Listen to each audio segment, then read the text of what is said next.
ดีใจก็ให้บ่แม่มันยังตื่นเต้นเคยเห็นครั้งแรกบ่แบบนี้ บ่เคยเห็นจักเทื่อเลย เคยเห็นอยู่ห่างแต่ว่าบ่เคยได้ครอบครองกันนะ เก็บไว้ก่อน ก็เห็นอยู่ธนาคาร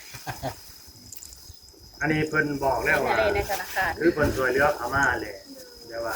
หนึ่งมาให้ผู้สาวนี่เฮ็ดห้องน้ำอยู่นี้แล้วก็ไปเฮ็ดของแม่อีกห้องนึงคือของแม่ตุ๊กอันนั้น ข่าวแล้ว ส่วนที่เหลือก็ระหว่างเดือนอ่าเดือนหยังเดือน ตอนนี้เดือน7 6บ่หรือเดือน7 เดือนวันที่น่ะเดือน6แต่ว่าเดือนลาวไปเดือน7แล้ว เดือน7เดือน8คือให้น้องเก็บไว้ใช้ ต้องไหลเดือน อ่า ต้นเลย พอเป็นฝากมาล่วงหน้านะใน2เดือนน่ะเดือน7กับเดือน8ถ้าว่ามันเหลือเฮ็ดของโรงของน่ะมันต้องเหลือได้น้องล่ะให้น้องเพิ่นเก็บไว้ใช้และบาทนี่เดือน8แล้วเพิ่นสิมา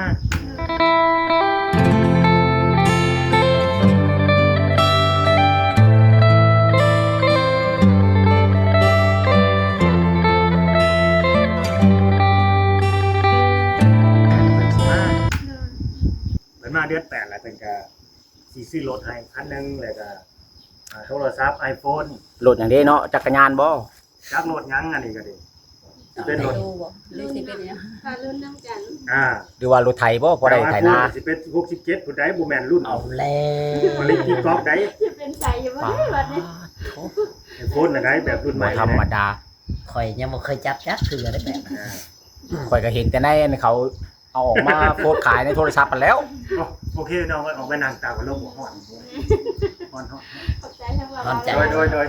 ขอบใจทั้งน้องทั้งนุ่มนั่นแหละ โทรพี่น้องเอ้ยได้เงินก้อนบางใหญ่หล่นทับปากกับบ่ออกบาดนี้ฮะ ครับเอาไปแม่กับลูกเอา แล้วก็ไปในกับลูก จะสิไปเชื่องไว้ในใช้บาด เจ้าสิไปเชื่องไว้ผู้เละใช้หาโมงก่อน ธนาคาร ยังสิมีของขวัญให้น้องเดือนอีกเด้อ เอาแล้ว เอาแล้วมีเลย นี่ นี่ ได้ยังบ่จบได้ ยังบ่เบิดอีกติ แต่ว่าเป็นมือใหม่ซะมื้อนี้ซ้ำนี่ก็พอแล้ว แต่มื้อนี้กับแม่เราดีใจแฮงจนเพราะว่าห้องไห้เนาะ แม่นมื้อนี้เอาซ้ำอีกก่อนเนาะ เอาพวกห้องปากของพ่อก่อนมื้อ ข นี้ องขวัญอีกชิ้นชิ้นใหญ่บ่ ชิ้นใหม่ก็เอามื้อหน้ามื้อในซะเนาะก็สิไปหักมื้อเดียวแล้วก็จะน้อยแบบมันสิแน่ใดสิดีใจสิตื่นเต้น เดี๋ยวสิซอก สิ เนาะ ช็อกได้บ่ได้ได้ ช็อก ช็อก ไม่ได้รถครับเดี๋ยวมันสิลุกบ่ได้เนาะ แม่น คงใหญ่โพดแต่นี่ก็ยังน้องเดือนยิ้มเปื่อยอยู่ จนบ่ฮู้ ใจแม่ ยิ้มจนบ่ฮุบพี่น้องเอ้ยหัวใจเต้นตึกตักบาดนี้ฮะ เวลาเปลี่ยนเป็นชีวิตใหม่เลย โดย เอาแล้ เป็น ว ชีวิตใหม่เลย สมเจ้าน่ะที่ผ่านมาก็แม่นอยู่เคยได้รับการช่วยเหลือจากผู้หลักผู้ใหญ่แต่ว่าบ่เคยได้จับเงินข แม่ นาดนี้เด้ โดยเนาะแม่ เบิ่งก็ซื้อของมาให้ แม่ เบิ่งอยู่บ่จอยเจ้าผัดบ่จัก ยิก บ่ได้ฝันเนาะเจ็บอยู่พี่น้องเอ้ยเรื่องจริงอันนี้ฮะ เรื่องจริง ไปยิงน้องเดือนดูน้องเดือน 60ล้านนี่โอ้เฮาหากะหลายเดือนเติบเด้พี่น้อง คันผู้บ่รู้จักวิธีหานี่บ่ได้เลย ว่ารายเดือนปีหนึงก็ยังบ่ได้ ปีหนึ่งก็คือยากนะพี่น้องเอ้ย ยากยาก คันผู้บ่มีวิธีหาบ่มีเอียนว่าทุน นอกจากพ่อค้าพ่อขายเนาะจึงสิได้เงิน กรุงเทพ โดยน้องเดือนบ่ได้นับใจ กรุงเทพก็ยากได้เพื่อสิได้นะ ผู้ บ่ บ่ ได้ ได้ คิด บ่ นัก ได้ ใจยัง แสนบาทนี่คันไปผู้เดียวนี่บ่อยากได้เด้ บ่ได้คิดนักใจยังตีว่าเอ้ยเฮาได้เงินขนาดนี้แล้ว คือแบบได้เงินแล้วคือแบบเศร้าๆเนาะบัดนี้ เราต้องได้ผิดใจกับเพิ่นได้เพิ่นสิมาเฮาได้บาดนี้เพิ่นสิมาดูแลเฮาได้แบบนี้บ่ได้คิดนักใจพะวงเรื่องนั้นติ หมอ ไอ้บอกคำเดียวโลดว่า มันบ่มีเท่านี้ดอกน้องยังสิได้หลายคนอีกอยู่ถ้าว่าน้องเลือกผู้ชายคนนี้นะถ้าว่าสิตกลงกับเพิ่นนะเนาะ นี่ก็คือ การตัดสินใจของเจ้า แม่ ต่อไปนี่นะ คุยกับเพิ่นโอ้ลมกับเพิ่นนี่ มันก็ขึ้นกับเจ้า มันอยู่ที่เจ้าสอง แม่ คน มันอยู่ที่เจ้าหั่นแหละที่น้องเดือนหั่นแหละเพราะว่าแม่นี่คือสีบ่นั่นดอกแล้วแต่ลูกเท่านั้นแหละแม่นะ และต้องซื่อสัตย์กับเพิ่นได้ น้อย บ่แม่ก็ต้องเป็นแม่ก็ต้องเป็นเงิน พี่ญาณนำต้องเป็นผู้เป็นตานำเนาะ แล้วก็แม่ก็ต้องเป็นแบบว่า ผู้ให้คำคิดคำเห็นลูก เป็นผู้ชี้นำชี้ทางให้ลูกคือกัน คอยบอกคอยสอนคอย แน่ แนะนำ ใดมันถูกมันต้อง ตัวใดมันถือกับซี่ไผตัวใดมันบ่ถือกับยาเนาะ แม่เราเอเดียน นี่ อืม ถึงว่าเพิ่นอยู่ไกลก็เพิ่นมีผู้ฮักผู้แพงอยู่ใกล้เนาะ แม่น เพิ่นก็ให้มาเจาะมาเบิ่งสิได้ขาดเกินอีหยังเพิ่นย่านข้าวสารเบิดเพิ่นยังเอามาให้สต็อกไว้อีกนี่เกี่ยวข้าวก็ยังบ่เบิดบาดนี่ ๆ จากเดือนสิกินหมดนะ ลายอยู่ได้หน่อยคิดก่อนนะแบ่งให้แม่สอบนึงแล้วหากะแกะเพราะว่าก็ซื้ออยู่นะซื้อก่อนนะนี่ เพิ่นกินเบิด สิ แล้ว ก่ บ่ อนนั้นเนาะ ยัง แม่ก็ยังเนาะ แม่นเพิ่นก็2คน โอ้บ่เปลืองเฮาได้ดอก ต้องคน ผู้เฒ่าสิกินหลายเฮาได้ข้าวนะ แม่นผู้เฒ่าเพิ่นก็ยังเพิ่นก็ทันได้เบิด แต่ผู้หนุ่มก็ยังขอเฮาอยากเฮาข้าวซั่นเดือนนี้ก็ดี ขนาดเท่าเดือนหนึ่งยังบ่ น้องเดือนยังบ่ได้กินข้าวมื้อนี้นะอิ่ม อีก แต่บ่กินข้าวก็ ดีใจ อิ่ อะ ม นะ แล้วนี่ฮะ น้ ดี องเดื ใจ อนนี่ฮะ มันกินบ่ลงเลย แกงกินข้าวข้างนอกเลยแกงน้ำหมอกน้ำไหม้ปัวจิโล คือว่า กับไผมาก โอ้พี่น้องเอ้ยดีใจน้ำน้องเดือนเพิ่นเนาะ แม่ ดีใจ น ก็ดีใจทุกผู้นะสิว่าเนาะคิดว่าแบบคิดบ่ฝันนะว่าสิฮอดจุดนี้นะคิดบ่ฝันสิว่ามีคนหักคนแพงลูกเอื้อยกับเอื้อยนะสิดูแลเบิ่งเลี้ยงขนาดนี้นะเอื้อยนะดีใจถึงบ่เห็นหน้ากันก็เพิ่นก็ยังแบบซอยเฮาได้ เพิ่นยังกล้าขนาดนี้ เพิ่น ได้ ยังกล้า กล้าซอยเรือเฮากล้าซัพพอร์ตขนาดนี้ คันคนบ่ได้เห็นตัวจะแบบ เป็นๆเด้ ใกล้กันเทื่อเนาะ แม่นยังบ่ได้เคยมาหามาสู่ แม่น หามาสู่กัน เพราะว่าจักเป็นคนอยู่ไสบ้านใดก็บ่ได้โอ้ได้ร่วมกันแบบ เอ้ยก็มั่นใจ รู้จักกันที่ผ่านมาก็ดี เฮานะ โดย ด้วยคิดอันนั้นแบบยังบ่เห็นหน้าเห็นตายังบ่เห็นกันเลยอะนะก็เพิ่นสิจริงใจขนาดนี้เพิ่นก็สอนมาหลายแล้วเนาะ เพิ่นก็ยังกล้าทุ่มขนาดนี้เนาะเอ้ย แม่นสุดก่น ถือว่าเพิ่นนี่หักเฮาแพงเฮาอีหลีจริงจังจริงใจกับเฮาแท้ อืม โอ้คนแบบ ทุ่มขนาดนี้เขาต้องจริงใจอยู่แล้ว แม่น อันน่ะ บัดนี้มีแต่น้องเดือนตัดสินใจ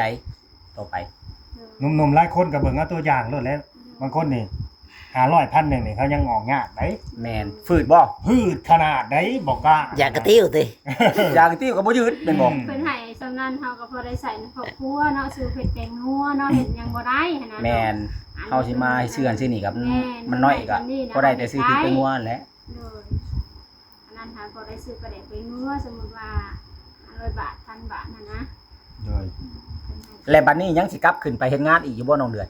บ่ได้ครับบ่ได้กลับแล้วบัดนี้มามีแต่มาดูแลพ่อแม่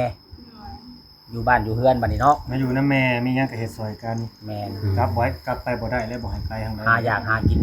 อยู่เพื่อนบาทนี่ บ่ให้ไปทางใดแล้วมีแต่ให้ อยู่เฮือน ดูแลเจ้าของเก็บโตวอยู่เฮือนแหละก็มีเวียกหยังก็ซอยกันไป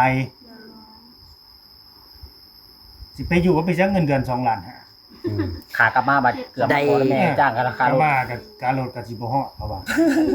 หาไปนั่นแหละเพิ่นบ่ให้ลูกไปก็บ่มีดีกัน แม่นก็เข้าใจตัวนี้มันต้องได้ไปต้องได้ไปหา ไปหารถมาก็เป็นหมอก็ คันฮู้ว่าสิมีปานนี่บ่ให้ไปซ้ำ บ่ไฟช้ำเลย บ่คิดว่าสิมาฮอดจุดนี้ อืม อืม ก็บังเอิญที่เรามามื้อนั้นเนาะมามื้อที่มันเดินตัวมาแต่เลี้ยงแล้วตอนนั้นเนาะแม่นแต่นั่นแหละ มันจองมากันอยู่เนาะ ตอนนั้นบ่ นัดบ่ได้มา ตอนที่ว่าเจ้าบอกไปว่ามาตัดหลังเด้อกับบ่จอยนะตอนนั้นแล้ว บ่ได้นัดบ่ได้มาหยังหั่นนะแล้วเพิ่นก็ว่าจะว่าเป็นใจโกว่าซานอย่างนี้ถูกที่คนดูแลก็อย่างนี้เนาะเป็นไผว่าอย่างนี้อะนะ แม่น คนอย่างนี้หั่นนะบ่เกี่ยวกับหน้าตาหรือว่าเกี่ยวกับอายุหั่นนะก็รวมกันอยู่กับลูกอะนะ ขอเพียงแต่เพิ่นฮักเฮาแพงเฮาก็พอแล้วเนาะ เกี่ยวกับงามหรือสิได้เกี่ยว แม่นความเพิ่นเว้าอยู่ได้ กันได้แล้วโอเค คันว่าผู้หนุ่มก็เอามาโดดบ่จักตบบ่จักตีบ่จักเว้าสาบแช่งในนั้นอันนี้ก็ไผสิอยู่นำได้ ว้า ทั้งน้องเดือนก็สิปบคือกันฮอดบ่เอาปุ๊บนั้นเนาะ เอาเห็นให้ เอามาว่าสิพอได้ซอยเวียกซอยงานบัดแฮงจะมาเป็นภาระเพิ่ม เดิน หนุ่มก็บ่เอาข่อยน่ะ เดินคือการได้คือการได้ บ่แม่นดอกว่าเอามาแหละสิให้แต่เฮาดูแลต่างคนก็ต่างดูแลกันและอยู่นำกันเด้ เวลา ซอยกันหาซอยกัน เวลาเจ้าเจ็บเจ้าเป็นก็ข่อยเบิ่งเจ้า เวลาข่อยเป็นก็เจ้าเบิ่งข่อยนั่นแหล้ว สลับสับเปลี่ยนกันเนาะ แม่นเพราะว่าเฮาอยู่นำกันต้องเบิ่งแย่งกันนั่นแหล้ว อยู่นำกันไปแต่โดนเดียวก็คนหักมันก็ยับเข้ามาดอก แค่นั้นเอง แม่น ความผูกพันนะมันก็สิค่อย แม่นมันอยู่ใกล้กันเนาะ เพิ่มขึ้น ทีละน้อยทีละน้อยทีละน้อย แม่น จากน้อยบัดนี้เป็นลายสุดท้ายมากอะ จากหลาย ได้อันว่า ตัวเลขมาแหละจุดนั่นแหละที่ว่า สมบูรณ์บัดนี้ฮะ โอ้ตัวเล็กนี่คือสุดยอด มาเอาตัวใหญ่นะเบิ่ง โอเคบาดนี้ก็ถ่ารุ่นเด้อพี่น้องเด้อถ่ารุ่นคือกันเนาะของขวัญชิ้นต่อไปเนาะ สิเป็นอย่างนี้เนาะอยากรู้จักเด้เนาะ เนาะแต่สำหรับ น้องเดือด คลิปนี้ อยากรู้จักว่าน้องเดือน อยากรู้ อยาก สำหรับคลิปนี้ก็เอาซ้ำนี่ก่อนเนาะถ้าเบิ่งคลิปหน้าตอนต่อไปพุ่นแหละของคนชิ้นต่อไปสิเป็นหยังก็ดี ยังมีคลิปต่อไปอีกทีหนึง เอามันก็จะมีเรื่อยๆเนาะมันบ่จบง่ายนี่ เดี๋ยวว่าเดี๋ยวว่ามือใหม่ น่ะ มันต้องทยอยมาเลยพี่น้องเอ้ยเนาะก็ขอให้เพิ่นแนวใด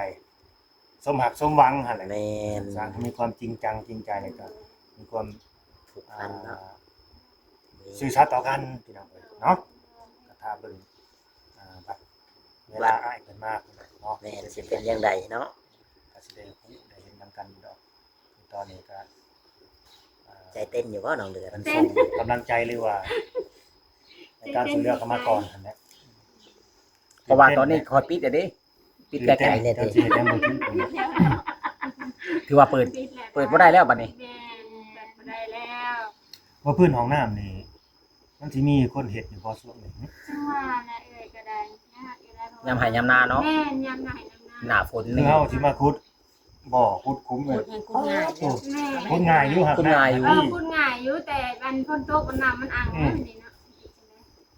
ตักน้ำขึ้นไม้นะ คุณน่ะอ่อนอยู่หากแต่ว่ามันเฮ็ดหน้าฝนมันยากๆแน่เนอนนึง ยากๆแม่จะเห็นยังไง คือแบบนี้น่ะมันได้อยู่ ปรับด้วยพายุปิดท่อไว้เลยนั่น มี ปิดฟ้าไว้ มีโทรมาเตรียมไว้เลย หรือว่าเขาเกี่ยว มือใดฝนบ่ตกบางเทื่ออยู่ ตั้งเครื่องมาก่อน เนาะ พูดเอาลงโลก โดย นั่นแหละมันยังสิง่าย โดยมาสร้างเครื่องมา ก็ให้จ้างก็พูดนะมึง คันนั้นง่ายซะครับทุกเจ้าเฮ็ดไว้มันก็ได้ใช้ไว้ โดยจังบ่ยืดเนี่ยสมเจ้าเป็นผู้ใหญ่ผู้ยิ่งนะ แม่น มีหมออำนาจมันได้มันยาก เฮ็ดแล้วไว้ก็ได้ใช้ไว้ สำหรับบ้านมาเฮือนมาใกล้ป่าเว้าบ่ได้นี่เถื่อมีผู้บ่าวมาจอบเบิ่งบ่สาอาบน้ำก็มีแน่เนาะได้ห้องน้ำเป็นของตัวเองเนี่ยมันก็สบายฝนตกฝนลงก็ใครแน่ละบ่มีบ่อนมุงหลังไว้แหละเนาะบ่เราอันนี้บัดสิแล่นเข้าป่าผู้ ผู้สาวทั้งแม่ทั้งลูกเนาะ แม่นมีแต่ว่า หาสร้างเพิ่นสิสะดวกเฮ็ดบ่ เอานั่นนี่ซะนี่ยังอยากฝากถึงอ้ายเพิ่นเนาะขอมุกขอบใจเพิ่นด้วย เพราะว่าสิได้จบคลิป ขอให้ลูกคนใดฟังแล้วก็ขาดได้ ทางแม่เฒ่านี่แฮงอยากให้มาไว้ ไอ้อยากได้เรียกเห็นหน้าลูกเคยดิ อยากเห็นหน้าอยากเห็นหน้าอยากเห็นตัวเป็นๆพร้อมนะเดี๋ยวนี้ฮะ โดยทางผู้ใหญ่โดยขอโทษหลาย ก็ว่าจะว่าถูก แล้ แล้ว จะมาถึกแล้วเนาะ ก็ค่อยแซวเจ้าซื่อ ๆเด็กอายใน ๆ กันเด้อ จะว่าถูกแล้ว ก็ให้เพิ่นอยู่กับผักแข็ง แต่เว้าได้ก็ได้แต่ว่าคนในครอบครัวเฮา ๆโดยเห็นหน้าที่การงานก็พอให้เจริญรุ่งเรืองต่อไปเดินทางไปไสมาไสก็ขอให้เพิ่นตลอดปลอดภัยขอให้มาไวๆเด้อ โดยมาหาแม่หาลูกไว้เนาะ แล้ว โดยตามนั่นแหละเพราะว่าผู้รักผู้ใหญ่แล้วมันคือห่างไกลกันแท้ มันห่างกับฟ้ากับดินเลยติ ๆนั่นน่ะลูกเคยเนี่ย คือ ได้ ถึงชีอย่างนะ เป็นหยังเพิ่นน่ะตึ้งอะเด้ บ่เป็นหยังเนาะ เพิ่นนั่นน่ะขณะที่เฮาบ่เกี่ยวกัน แม่น เอาก็เป็นแม่น้องๆดี แม่น เกี่ยวกับ เพิ่นก็เอิ้นเจ้าแม่คือ แม่ โอเคว่าไปร้านไปตามเลยสบายดี เจ้าเลยเนาะ พ่อ สบายดีเด้อนอนก็บ่รับมาโรงเรียนมื้อแลงนี่ฮะ แท้แล้ว ล็อกประตูดีๆโลด รถตู้ดี